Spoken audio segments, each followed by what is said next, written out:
¿Qué tal? Bienvenidos a esta clase de parentesco.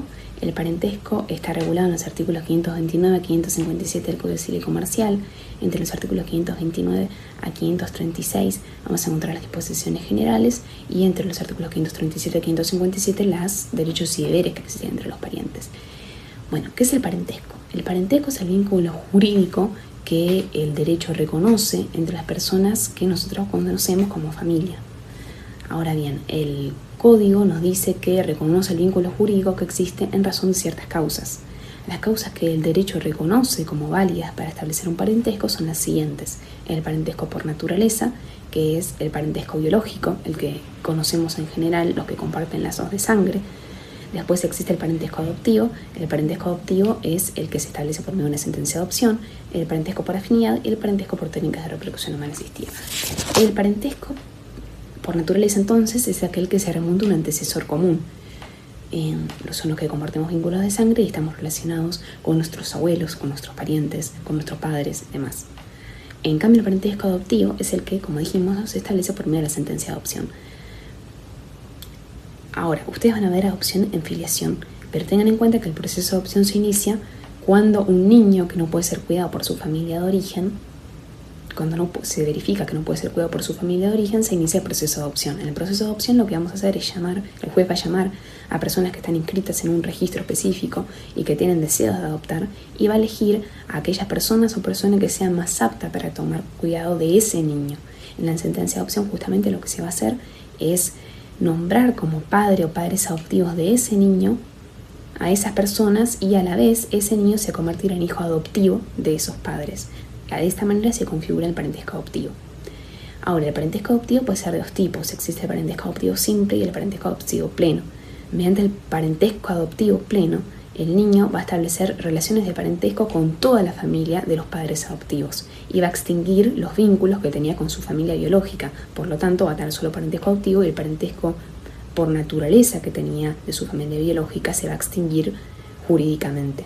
En cambio, en el parentesco simple se conservan todavía algunos vínculos con la familia biológica y el parentesco adoptivo que va a tener el niño va a ser únicamente respecto de los padres. Sin embargo, este es un criterio flexible, es decir, que el juez en la sentencia de adopción puede decidir conservar algunos vínculos de parentesco por naturaleza con la familia de origen y otros con la nueva familia adoptiva.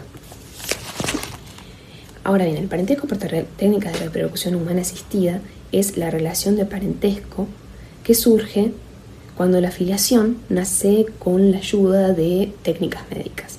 Van a ver que se menciona la voluntad procreacional. La voluntad procreacional quiere decir que quienes prestaron su consentimiento para que se usen estas técnicas médicas son los padres del niño que van a nacer gracias a estas técnicas médicas. No van a tener mejor filiación, pero por ahora tengan en cuenta que el Código establece un régimen de parentesco separado respecto del parentesco por naturaleza cuando intervienen las técnicas médicas para que se produzca la concepción y que depende de la voluntad procreacional.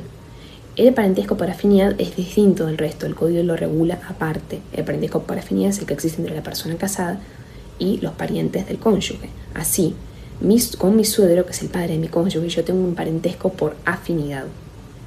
Ahora, vamos a ver lo que se llama el cómputo del parentesco. El cómputo del parentesco está regulado entre los artículos 530 a 533 del Código Civil y Comercial. El cómputo del parentesco lo que busca hacer es calcular la cercanía que hay entre los distintos miembros de la familia. Esto va a ser especialmente relevante para el derecho sucesorio, porque sabiendo qué grado de cercanía existe entre los distintos parientes, establece distintos derechos sucesorios. Ahora bien, para poder calcularlo, el Código nos ofrece distintos elementos. Existen las líneas y los grados. Ahí tienen un cuadro que es de una familia típica y en esa familia vamos a ver cómo se calcula el parentesco. Por ejemplo, van a ver que existen las líneas. Las líneas son como cualquier otra línea. Las líneas rectas y las líneas horizontales, que en este caso vamos a llamar colaterales. Las líneas rectas relacionan a los ascendientes y a los descendientes, y las líneas colaterales relacionan a los hermanos, a los tíos, a los primos. Y son las líneas, como ven ahí, que relacionan horizontalmente a los parientes. Sobre esas líneas vamos a calcular los grados. Los grados son las generaciones. A cada grado corresponde una generación. Por ejemplo, tenemos la generación de Rita y Javier, la de Pedro, María y Leonardo y la de Juana. Por ejemplo, entre Javier y Leonardo, como hay una sola generación, tenemos una relación de primer grado. En cambio, entre Juana y Javier, como hay una generación de por medio, que es la de Leonardo, hay 2 generaciones y una relación de segundo grado. Ahora bien, para calcular el parentesco colateral, por ejemplo, si queremos saber qué relación hay entre Javier y Rita, tenemos que calcularlo de la siguiente manera. Tenemos que remontarnos al antecesor común de Rita y Javier. Entonces, nos remontamos al antecesor común de Rita y Javier, que en este caso es su padre, que es Leonardo. Entonces contamos 1 Leonardo, 2 Rita. Pusimos primero antecesor común y después bajamos al pariente respecto del cual queremos calcular el parentesco. Entonces, entre Javier y Rita hay una relación de parentesco colateral de segundo grado. Hacemos un ejemplo más para que les quede claro. Por ejemplo, entre Javier y Pedro, ¿cómo es el parentesco? Nos tenemos que remontar de vuelta al antecesor común. En este caso es la abuela, ¿no? Porque es el tío, el antecesor común de todos ellos, el que generó toda la familia es Juana. Entonces, contamos 1 Leonardo, 2 Juana y 3 Pedro. Entonces, entre Javier y Pedro hay una relación de parentesco colateral de tercer grado. Van a ver que el código les habla de tronco y rama. Tronco es este antecesor común del que veníamos hablando, desde el cual se generan todas las ramas del árbol genealógico. Por ejemplo, una de las ramas es la de Rita y Javier, otra la de Pedro, María y Leonardo. Como está indicado en el cuadro, una de las ramas es la de Rita y Javier. Ahora vamos a hablar de los derechos y deberes que existen entre los parientes. El primer deber del que habla el código es del derecho y del deber de alimentos. Los alimentos son una obligación de carácter existencial. Es la asistencia que se debe en los parientes por ser tales y se basa en la solidaridad familiar. La obligación de alimentos es un tipo de asistencia material. Ahora bien, el código establece un orden de prelación, esto es un orden de preferencia que implica que los parientes más cercanos están más obligados y van a responder primero respecto a la obligación de alimentos que los que son de grado más lejano. Por ejemplo, el padre está más obligado respecto de su hijo que lo que está el abuelo respecto de su hijo. Ahora bien, tengan en cuenta que esta obligación de alimentos entre parientes es distinta, la regulación es distinta que la obligación de alimentos que existe de los padres respecto de sus hijos menores de edad. La obligación de los padres respecto de sus hijos menores de edad es una obligación mucho más amplia, mucho más compleja, que van a tener responsabilidad parental. Bueno, a pesar de existir esta prelación, tengan en cuenta que el código establece que si hay parientes que son más aptos económicamente para prestar esta obligación de alimentos, pueden llegar a responder en lugar de los parientes de grado más cercano. Tengan en cuenta que, por ejemplo, lo que tenemos en cuenta es la aptitud económica para poder pagar esta cuota de alimentos. Los parientes afines también responden por la cuota alimentaria, pero subsidiariamente al resto de los parientes. La obligación de los alimentos comprende un número de rubros que están enunciados en el artículo 541.